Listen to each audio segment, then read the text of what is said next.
भारतीय communist party के जानिब से आज पूरे देश में राष्ट्रव्यापी जिलाधिकारी कार्यालयों पर प्रदर्शन हो रहा है और जिलाधिकारी के मार्फत राष्ट्रपति को निवेदन भेजे जा रहे हैं। क्या मकसद है इस आंदोलन के पीछे का, तो आपको ज्ञात होना चाहिए।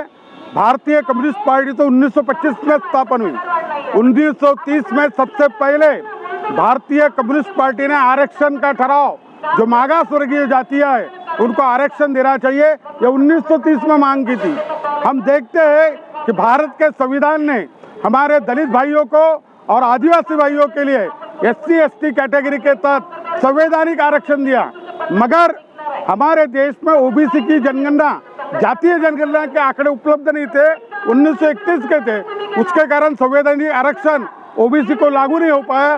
कालेलकर अवार्ड परास्त हुआ। उसके बाद हम देखते हैं कि जो आयोग बना, कौन सा आयोग,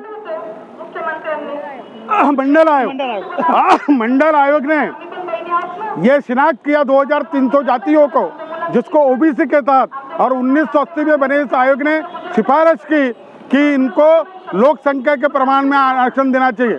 भारत में चूंकि 52% OBC की संख्या थी और 52% आरक्षण OBC को मिलना चाहिए था, मगर हमारे देश में एक न्याय व्यवस्था है जहां उच्च वर्णियों का बोलबाला है और उन्होंने इसकी मर्यादा ही 50% कर दी, क्योंकि 7% आदिवासी और 15% हमारे अनुसूचित जातियों के भाई को आरक्षण था। और हम देखते हैं कि फिर बचा खुचा तो 27% आरक्षण केंद्र में OBC को लागू हुआ और महाराष्ट्र में SC ST NT है, अन्य कैटेगरी है। तो सबसे पहले भारतीय कम्युनिस्ट पार्टी ने मांग की कि इस देश में जातीय जनगणना होना चाहिए। हमारे अभी वर्तमान के महासचिव कॉमरेड D राजा 1917 में राज्यसभा के मेंबर होते हुए उन्होंने निजी विधेयक लाया था राज्यसभा में कि यह जातीय आरक्षण होना चाहिए, और ये सुप्रीम कोर्ट ने अपनी मखलासी करके जो 50% की मर्यादा लगाए, क्या जरूरत थी मर्यादा, मगर चूंकि उच्च वर्णीय जाति और उच्च वर्गीय जातियों को फायदा मिलना चाहिए करके ये मर्यादा लाई गई, तो मर्यादा को हटाया जाए। ये एक खाजगी विधेयक राज्यसभा में रखा गया, बहुत चर्चा हुई।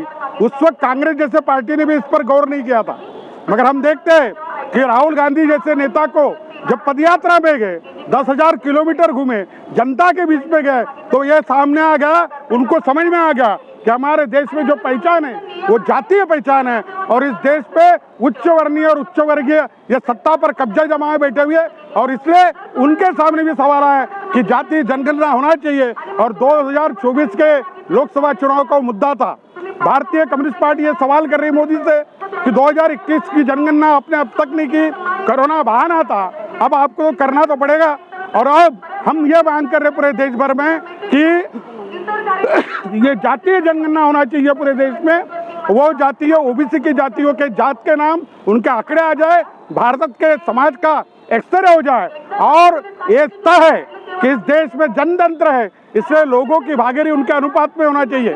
SC को अगर 15% है, ST को उनके लोक संख्या के प्रमाण में 7% है, तो OBC के जातियों को भी ये आरक्षण मिलना चाहिए उनके लोक संख्या के प्रमाण में।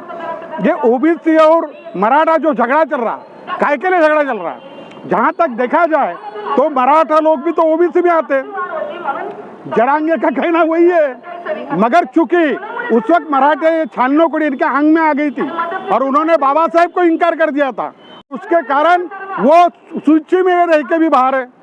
अब उनको अक्कल आ गई, जमीन के टुकड़े हो गए, बंटवारे हो गए, और मराठा के बहुत से लड़के बेरोजगार हो गए, तो ऐसे हालात में वो भी अब मांग कर रहे, और इसके कारण OBC और मराठा ये संघर्ष शुरू है।